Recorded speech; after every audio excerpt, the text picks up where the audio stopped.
밀리터리 사이언스의 신비한 만남 더 본게임. 안녕하세요. 저희는 더 본게임의 MSG입니다.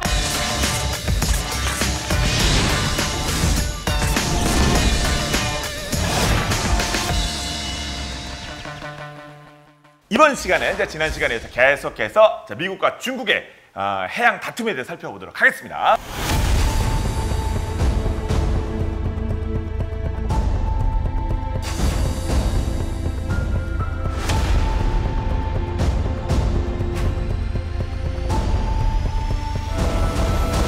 전례 없는 일이 벌어졌는데요. 네. 우선 미국의 이지스 구축함인 맥캠벨함이 있는데 이게 지난 4월 17일에 중국 산둥성 웨이하이에서 불과 42일이 키로수로 하면 78km쯤 떨어진 곳까지 해상까지 접근을 했고요. 그 다음에 미국의 알레이버급급 이지스 구축함인 라파엘 팔레타함이 상해에서 115해리, 그러니까 213km 떨어진 바다까지 접근을 해서 미중 간의 이제 긴장의 파고가 좀 높아졌습니다. 미군들이 함부로 얼씬거리지 못하도록 하겠다, 이러한 이제 목표를 이제 갖고 있는데, 실제로 이제 이러한 수단으로 배치되고 있는 것 중에 중요한 게 아까 말씀드린 대함탄도미사일이에요. 그래서 먼저 배치된 게 DF-21D인데 그게 한 1,500에서 2,000km 안팎이 되고, DF-26은 4,000km 되는데, 그래서 실제로 이것 때문에 미 항공모함 작전 영역이 조금 후퇴를 했어요. 그래서 중국은 알려지기는 10년 뒤 2030년까지 약 550여 척의 함정, 그리고 최대 6척 정도의 항모를 보유하는 게 이제 목표인 것으로 알려지고 있죠. 미국도 가만히 있을 수는 없는 거 아닙니까? 뭔가 해야죠. 그렇죠. 그래서 미국은 이제 원래 이거에 대해서 에어시 배틀, 그래서 이제 공해 전투 작전 개념을 발전시키다가 2015년부터는 말이 좀 어려워요.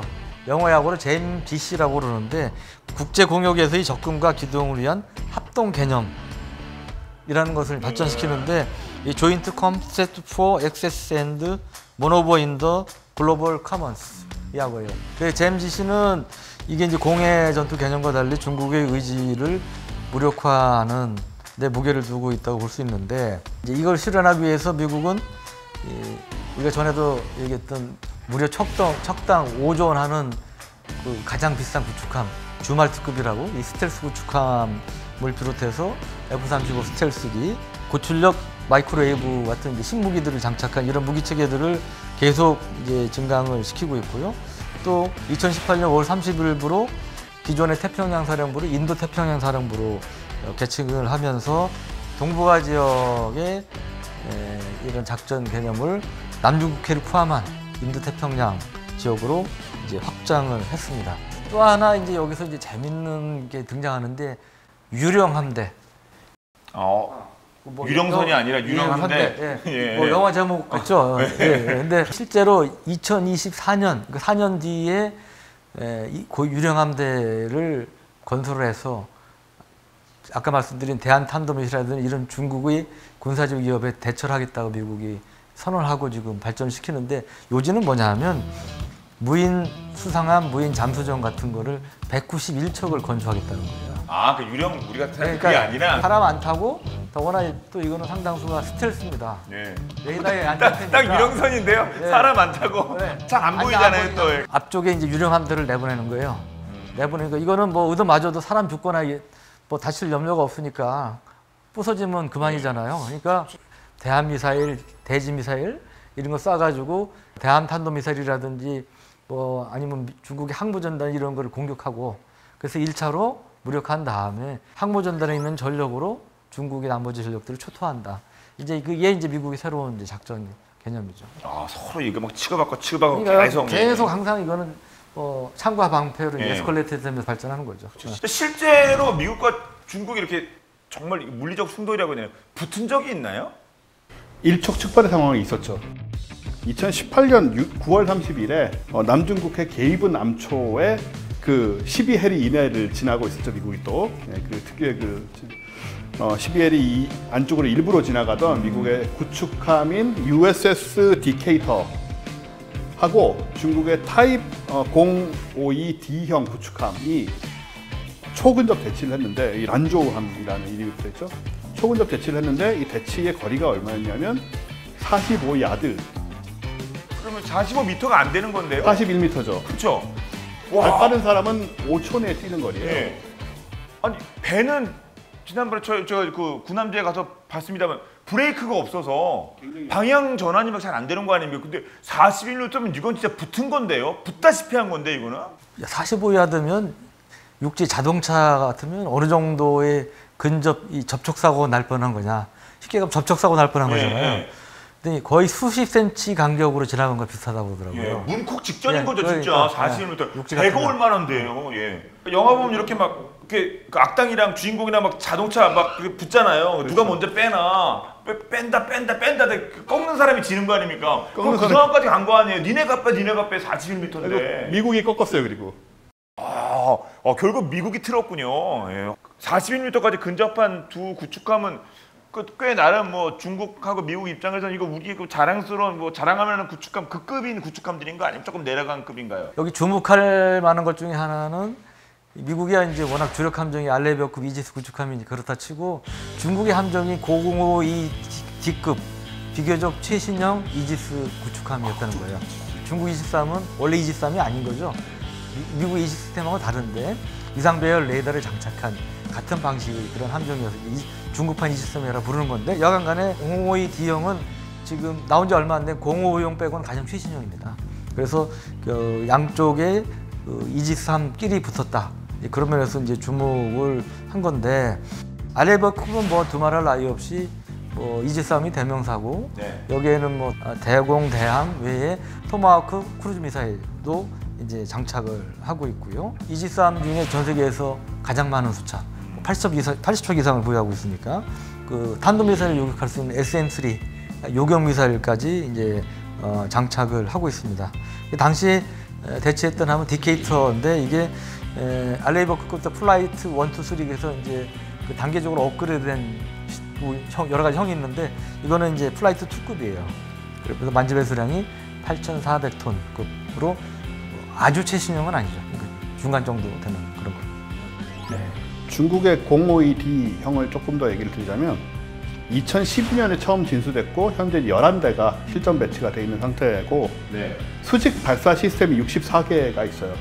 그러니까 이제 소위 중국판 이지스함이라고 불리고 있는데 사실은 아니고요. 이지스함이라고 할 수는 없고 만재 배수량이 7,500톤이니까 이 앞에서 얘기한 그 알레이버급에 비해서 조금 작고 그리고 여기는 이제 YJ-18A 초음속 함대함 미사일이 장착이 되는데 이게 최대 사거리가 540km고 미국의 항모 강습단을 공격할 수 있는 그런 미사일이 붙어 있어요. 예. 실제로 붙으면 어떻게 되는 거 말이에요? 붙었으면 안 빼. 노백이라 하면 진짜 그 어떻게 되는 거예요? 만약 진짜 붙었으면은 어떤 상황이 벌어졌을까요? 근데 실제로 그래 근접해서 붙으면 충돌하면 미사일은 쏠 수가 없겠죠. 너무 가까우니까 그러면 그렇죠. 백병전을 준비하라. 명랑의 그거 아닙니까? 그러니까 우리 제1연평해전처럼 총싸움, 뭐 기관포 싸움 정도밖에 안 될 거예요. 네. 근데 이제 떨어져 싸울 경우 보면 일단은 여러 가지 레이더의 성능이나 이런 것들은 아무래도 이제 알레이버급이 좀 우수하다고 보고요. 하지만 아까 이제 원생님 말씀하신 것 중에 YJ-18A 그 초음속 대함미사일 있잖아요. 이게 사거리가 한 500km 넘다 보니까 이 펀치가 미국 거보단 길어요. 미국 거는 하푼 대함미사일은 아주 최신형도 200km 넘기 힘들죠. 보통은 한 150km, 뭐 180km 그 정도 되니까 아무래도 중국이 먼저 날려보겠죠, 미사일을. 네. 먼 거리에서. 사거리가 팔이 기니까. 기니까. 예. 그러면 이게 이제 초음속이어서 사실은 그 리스크가 좀 있을 수 있어요. 하프는 초음속이 아닌데 이건 초음속이니까 아무래도 요격하기 힘들겠지만 미국은 여러 가지 수단으로 SM-2 미사일, 그다음에 펠링스 기관포라든지 마지막으로 이제 그 레이더 유도 미사일들을 교란할 수 있는 이러한 그 체포가 비슷한 이러한 것들, 교란 장비 등을 활용해서 그다음에 전자전 장비 등을 활용해서 아마 이거를 어떻게든 자기 타격을 못하도록 막을 겁니다. 실제로는 그 미국 구축함이 디케이터함이 막을 가능성이 좀 높다고 보는데 여하간 먼저 일단은 선방은 저쪽 052D형이 날리지 않을까. 네.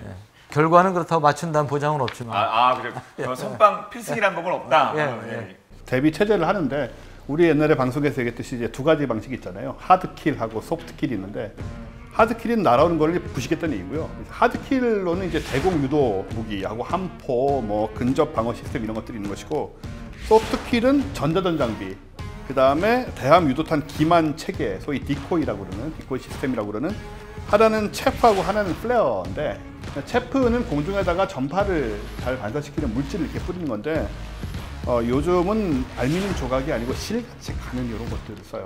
요거는 엄청 가볍다 보니까 공중에 좀 오래 떠 있을 수 있는 그런 유리 섬유 재질 같은 건데 알루미늄을 코팅을 했죠. 그래서 전파를 잘 반사하게 해놨고요.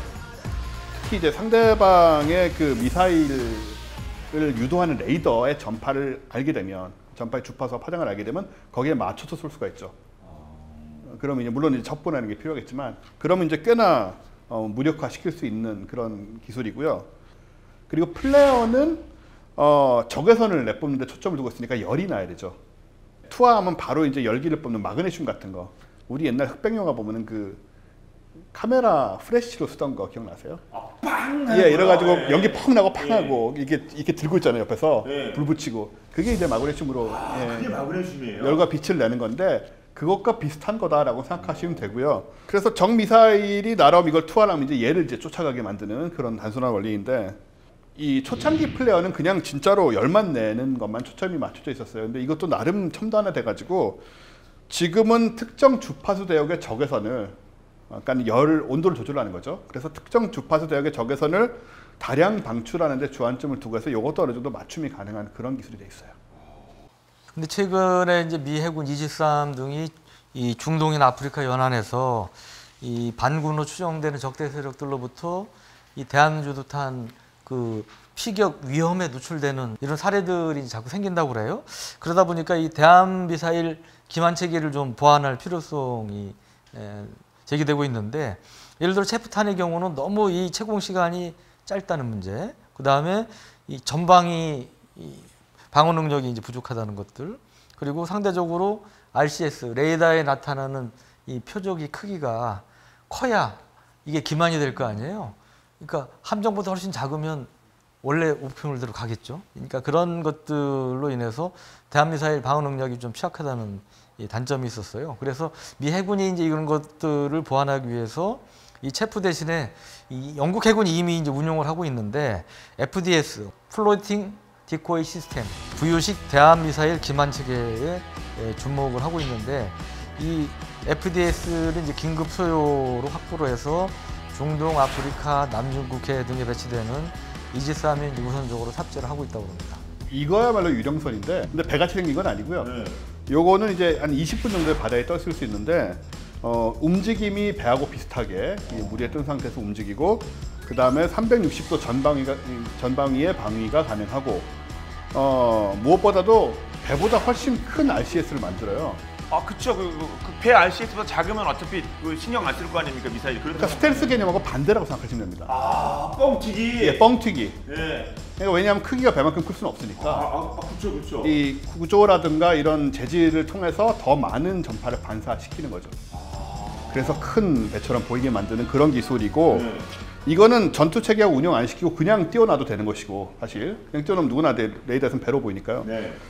그래서 다양한 방식으로, 다양한 전술 모드로 운영을 할 수가 있고, 그래서 현대 작전, 해양 작전에서는 굉장히 유용하게 지금 개발된 그런 아주 특화된 기만 체계라고 할 수가 있는데, 지난번 저희 해병대 헬기 때 살펴봤습니다만 중국이 해병대 전력을 급격히 이렇게 강화시키고 있다고 그런 말씀하셨잖아요.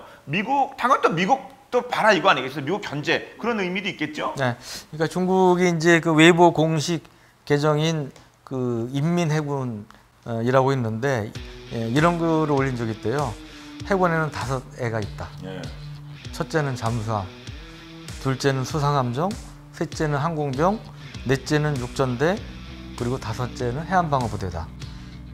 근데 육전대가 이제 해병대죠. 예, 그래서 해군 해병대를 육지의 호랑이, 바다의 용, 하늘의 독수리라고 표현했대요. 그러니까 해병대를 그만큼 중요시한다는 건데, 종전에 중국의 해병대라는 게 2개 여단에 10,000여 명 안팎이었는데 이게 6개월단 3만 명 이상으로 규모가 커졌고, 그다음에 병력만 늘었을 뿐 아니고 장비도 상당히 이제 업그레이드 됐는데, 그럼 왜 중국이 이렇게 해병대 증강에 투자를 하느냐?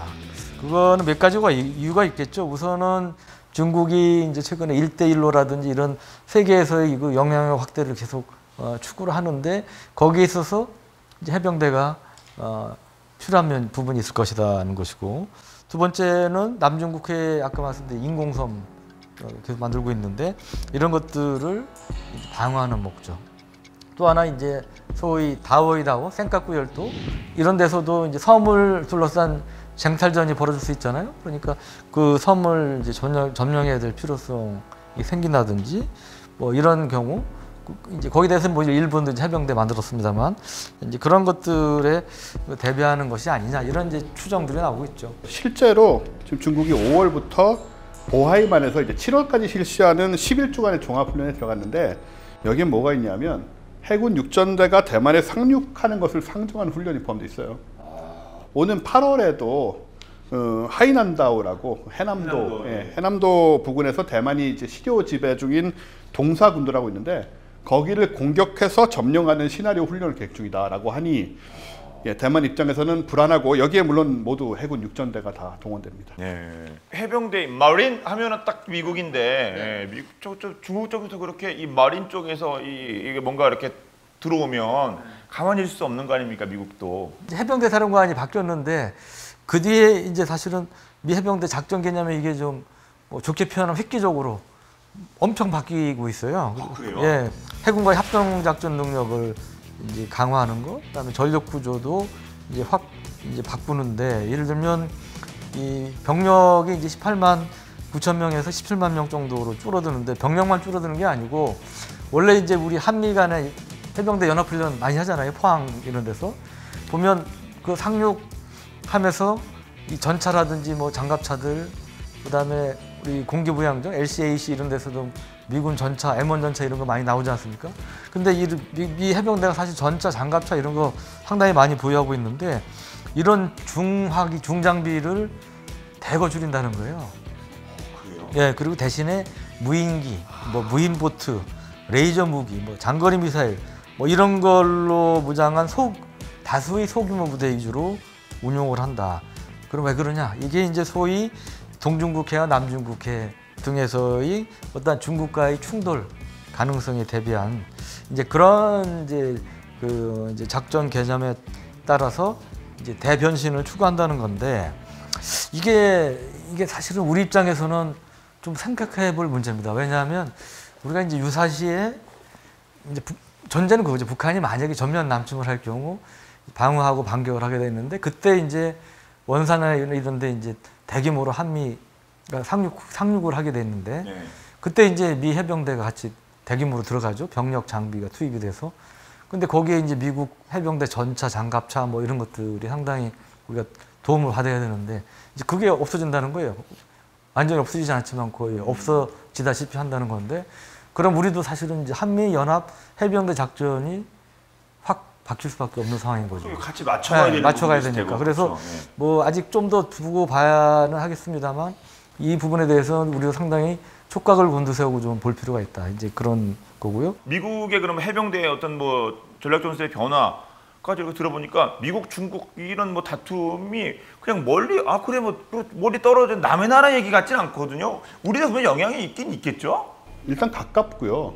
지역에서 가깝고, 그리고 뭐 사실 만약에 전쟁이 일어난다면 혹시라도 불똥이 튄다거나 아니면 뭐 북쪽에서 이상한 생각을 한다거나 이런 상황들이 절대 안 벌어진다라고 볼 수 없으니까, 항상 이제 원칙인 것 같아요. 외교하고 자주국방하고 두 개가, 그러니까 정치적으로 이제 중립적인 관계든 뭐가 됐든 어쨌든 끼어들지 않아도 되는 상황을 유지하면서 스스로를 지킬 수 있는 힘이 필요한 것이고, 그러니까 지금 사실은 우리가 굉장히 더 어려운 시대에 접어드는 것 같습니다. 과거에는 소위 미중 사이에 적당히 줄타기, 그러니까 약간 애매모호한 모호성 전략을 유지하면서 적당한 줄타기가 통했다고 볼 수 있는데, 근데 이제 앞으로는 미국하고 중국이 좀 더 노골적으로 우리한테 요구를 할 것 같아요. 그러니까 너 내 편이야, 저쪽 편이야. 아, 저는 뭐 이렇고 이러면 대충 이제 두리뭉실하게 넘어가려고 그러면 그래서 내 편이라는 거야, 저쪽 편이라는 거야. 이렇게 다그치는 그런 상황이 될 가능성이 매우 높다. 그래서 상당히 이제 그런 면에서 우리가 지혜로운 전략 플러스 이게 좀 뭐 중심을 잡는 이 중심이 있는 어떤 정책 철학 이런 전략이 좀 필요하지 않나. 네, 정말 하나 그 현명한 그런 선택을 그렇게 우리 뭐 당국자라든가 이렇게 분들이 해주실 것이라 믿습니다. 자, 이렇게 해서 오늘 저희는 코로나 신냉전 미국 해군의 중국 견제에 대해서 살펴봤고요. 저희는 다음 시간에 더욱더 재미있는 즐거운 밀리터리 이야기로 돌아오도록 하겠습니다. 네, 저희는 지금까지 더 본게임의 S C였습니다. 고맙습니다. 네. 수고하셨습니다. 멀어요, 멀어. 그래. 과학은 멀어지고 있어요. 다 닿진 않습니다. 이거 저 댓글 지금도 좀 달리는 것 같은 이 테이블을 갖다 놓으면 좀 가까워지지 않을까요, 우리가? 그래서 여기서 간접적으로 말씀드리자면 우리 싫어. 우리는 우리 뜻대로 간다 이래서가 아니라 전체적인 이 세트의 어떤 디자인과 저희 배치와 카메라 워크와 뭐 이런 거를 고려해서 지금 테이블을 놓는 게 좀 이렇게 좀 안 맞아서 그렇다 해서 지금 고심 중에 있습니다. 그래서 고집 때문에 테이블 안 사는 게 아니라는 점. 광고 스킵 안 하고 계속 봐주시는 분들 계시거든요. 그런 분들 덕에 뭐 테이블 살던 정도는 저희가 있습니다만 그래서 전체적인 걸 생각해서 그러는 거니까 너무 필히 잡지 마시기 바랍니다.